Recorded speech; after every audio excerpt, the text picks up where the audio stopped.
Um momento glorioso. Eu sou extremamente feliz de estar aqui com vocês hoje, num dia que marca uma história. E para mim, essa história começou em fevereiro de 2006, quando eu fui convidada a fazer parte da primeira equipe de PMO do Estado. Eu e mais 4 colegas. Naquele momento, nós tínhamos ideia da importância do que o Estado estava começando. Mas nós não tínhamos a clareza disso. Era um momento novo para todo mundo. Era um desafio diferente. As pessoas falavam com a gente como era esperado essa equipe, como era importante garantir que os investimentos que o Estado conseguiu captar virassem projetos. E para a gente era muito legal, porque nós fomos alocados no mesmo andar que o vice-governador. Nós éramos uma gerência, mas a gente carinhosamente chamava de EP, Escritório de Projetos. E o vice-governador a gente chamava carinhosamente de VG.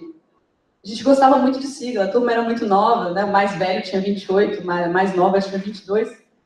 E sabe, tipo, o sobrevivente designado, que tem aquela equipe lá que ajuda o presidente que assumiu a fazer as coisas, é aquela loucura, o dia inteiro, correria, problema, problema, problema, e a turma numa energia danada, querendo resolver, querendo fazer, tendo ideia, e vamos salvar o mundo, e a gente se sentiu um pouco assim. E em Minas Gerais também tinha uma equipe assim. Era todo mundo meio, tipo essa turma que tá ali no fundo, mais novo, tá? Pessoal bonito, né, Felipe? E aquele clima, era um clima de muito entusiasmo, era um clima de muita energia. E aos poucos nós fomos entendendo o tamanho da nossa missão. O Tassiano, que era o nosso gerente, hoje o secretário de Agricultura, ele não deixava a gente esquecer nem um minuto o quanto o trabalho que nós tínhamos que começar a fazer poderia mudar a história do nosso Estado, o nosso relacionamento com as entregas para a sociedade. E a gente sentiu isso. Uma equipe muito nova, uma equipe inexperiente, uma equipe que precisava fazer certo. Então, rapidinho veio um lema: nós não podemos errar. E para uma equipe sem experiência, absorver algo assim não é simples. Então, nós começamos a trabalhar. Com energia, com afinco. A equipe era muito mista. As pessoas tinham opiniões muito divergentes. Tinha engenheiro, tinha publicitário, tinha sociólogo. E quando a gente começava a debater um assunto, isso podia virar um fórum, né? Talvez até um congresso. Um dia, nós resolvemos falar sobre o perfil do gerente de projeto. Já tinham 20 gerentes de projetos de Estado que estavam designados para realizar a carteira com aqueles investimentos que vinham dos recursos dos royalties. Eu vou contar um pouquinho da história do primeiro ano para vocês. E aí, eu, como engenheira, via alguns fatores muito interessantes nos gerentes dos projetos que eu era responsável por monitorar. Então, meu amigo Miguel, meu amigo João Batista, se estiverem nos assistindo, eram os meus gerentes preferidos, porque eles tinham um perfil de entrega que eu considerava interessante. Agora, os gerentes da Gilbert, que era publicitária, eles tinham um outro perfil. Eles eram pessoas mais criativas, pessoas que mantinham o CID desatualizado, tiravam boas fotos, e aí ela defendia um outro perfil.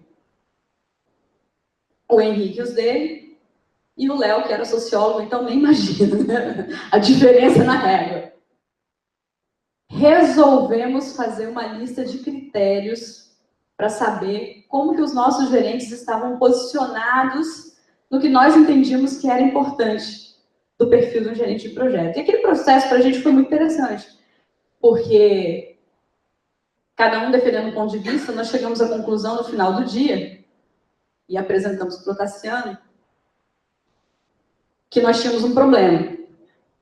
Então, se vocês quiserem sugerir como é que estava a régua de média, vocês acham que a equipe passou ou ficou abaixo da média, que a gente considerava aceitável? Abaixo da média? Quem acha que foi abaixo aí, levanta a mão. Quem acha que foi acima? Quem não acha nada? Ok. Vou mostrar para vocês. Esse aqui não é o gráfico original, porque eu não ia colocar o nome das pessoas, mas era um pouco do nosso retrato. Aí pensamos, né? O que nós vamos fazer com isso? Aí o Otaciano disse assim, eu não vou conversar com o governador. Não mesmo.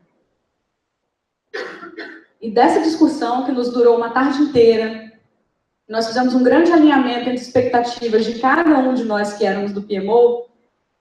Nós aprendemos muito e aprendemos que quanto mais a gente divergia na opinião, mais a gente conseguia convergir no que seria o ideal para o perfil do profissional que trabalharia no Estado. E daqui saiu o principal programa de desenvolvimento dos nossos gerentes de projeto. Nós fizemos 2 MBAs, que nós começamos naquela época, depois foi dada continuidade. Fizemos uma parceria com a FGV para poder trazer palestras para dentro do Estado, que aconteceram muitas vezes. A Fernanda lembra, a Fernanda ficava quase louca quando tinha uma palestra. Parceria com escolas de cursos menores, e a ESESP abraçou a causa e o gerenciamento de projetos virou o carro-chefe dentro da escola de governo. Evoluiu muito o treinamento e hoje quem frequenta, quem conhece, sabe como está. Então foi um momento de muito aprendizado para todos nós. Uma equipe inexperiente, ela pode errar muito, mas as opiniões, elas precisam ser colocadas à mesa, para que a gente tenha a oportunidade de entender os nossos dados, aprender com eles e gerar crescimento. A humildade foi muito importante aqui. Os gerentes aceitaram também os treinamentos. E aí nós formamos uma equipe muito top, muito interessante. Caminhando um pouquinho mais para frente, tem essa frase aqui, eu vos escolhi jovens, pois sois fortes, já venceste o maligno. Não para dizer assim, que a equipe tem que ser jovem, nada disso. Mas a equipe tinha que ter um espírito jovem. A equipe precisava entender que havia um objetivo maior. E o fato da gente não ter experiência não podia nos atrapalhar. Tinha que nos ajudar, porque a juventude, a juventude de espírito, ela tem uma coisa muito interessante, que é o entusiasmo, é a vontade de fazer, é a pressa. E a gente tinha muita pressa. Isso era bom, porque naquele momento o Estado não podia se contentar, e hoje também não pode, o PMO não pode se contentar com a morosidade. A gente não pode ficar agarrado com burocracia. E aquilo foi a nossa marca naquele primeiro ano.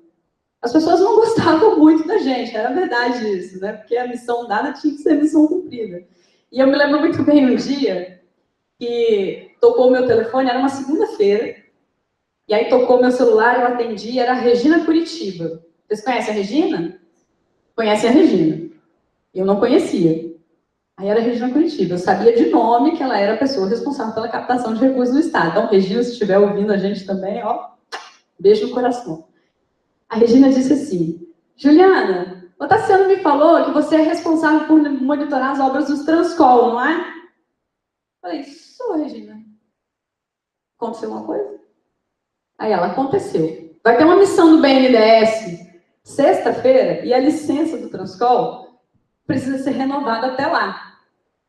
E se ela não for renovada, a gente corre o risco de não ter repasse de recursos. E por que a Secretaria de Transportes não tomou a devida providência? Aí ela disse assim, Juliana, você sabe como é que é, né? A CETOP cuida da prestação de contas, o DR cuida da execução das obras, são várias pessoas envolvidas, enfim, eu preciso que alguém resolva.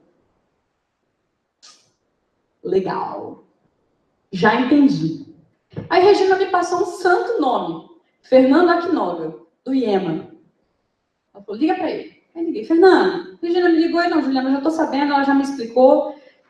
Falei, e aí? Me dá o caminho das pedras. Aí Fernando disse assim, vá ao DR, organize a missão, que eu vou aqui internamente investir um dia no levantamento de informações, e no próximo dia nós vamos em campo e vamos fazer todo o levantamento necessário. E assim foi feito. A Regina deu o prazo, eu cuidei de tocar o bumbo para que o ritmo fosse mantido. Uma preocupação danada, porque por mais que as pessoas já soubessem o que era o escritório de projetos, nós ainda não conhecíamos todas as pessoas.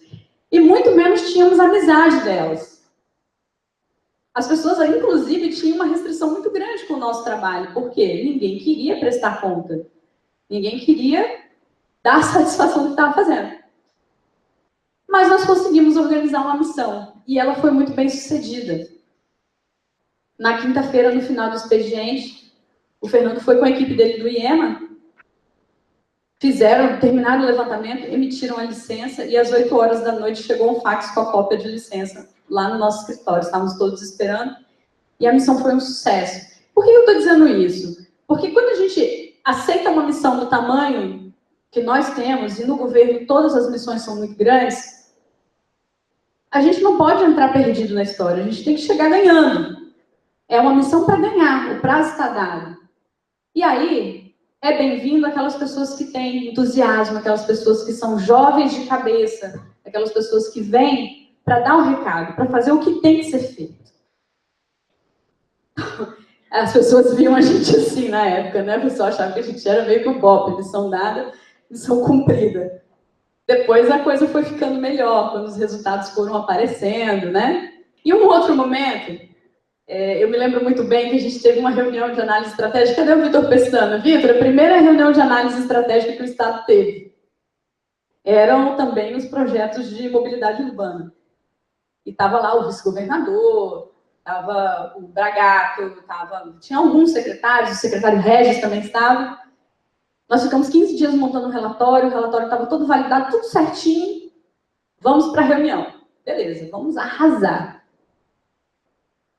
A gente foi massacrado na reunião. A gente se sentiu assim, como um lutador que sai no final do ringue, né, quando perde, mas perde feio a batalha. Fomos como nós nos sentimos. Nós levamos um relatório que não tinha nada a ver. Nada a ver. Muita informação. A equipe de governo, assim, não gostou. E a gente achava que estava arrasando. O que nós aprendemos com isso? A gente precisava formar a nossa opinião em relação aos nossos principais clientes, nossas partes interessadas. E principalmente aquele que patrocinava mais ainda o nosso trabalho. E para isso a gente precisava colocar a nossa opinião. Nós estávamos na rotina, a gente tinha condição de entender. Mas a imaturidade, a falta de experiência, nos fez ter medo. Quando a gente está num momento, quando nós estamos em um cenário que nós precisamos da audácia da juventude, a coragem de colocar a nossa opinião, a coragem de fazer aquilo que é certo. Então nós fomos atrás de um ancião, diz o provérbio chinês, que todas as pessoas precisam de um ancião para se aconselhar. E nossos anciões foram a Margarete Carneiro, o Ângelo Vale, professores da FGV envolvidos no QMI, o Zé Luiz Sena, que era da CETURB, e nos ouviram e nos aconselharam. E nós aproveitamos aquele conselho, e daí em diante nós nos colocamos no caminho do meio, no caminho da aprendizagem, que é onde o PMO realmente tem que estar. Porque a todo momento nós precisamos nos reinventar. E esse sentimento ele não foi perdido ao longo desses 10 anos, isso é maravilhoso. É lógico que Margarete não estava de jeito nenhum, né? Era bem mais nova, assim, não, né? Então, só uma brincadeira aqui com a sabedoria. Todos eles são pessoas jovens também. Mas são pessoas de muita experiência e que nos trouxeram uma aceleração do aprendizado. E foi muito importante para nós, naquele momento também. E para finalizar, em um momento,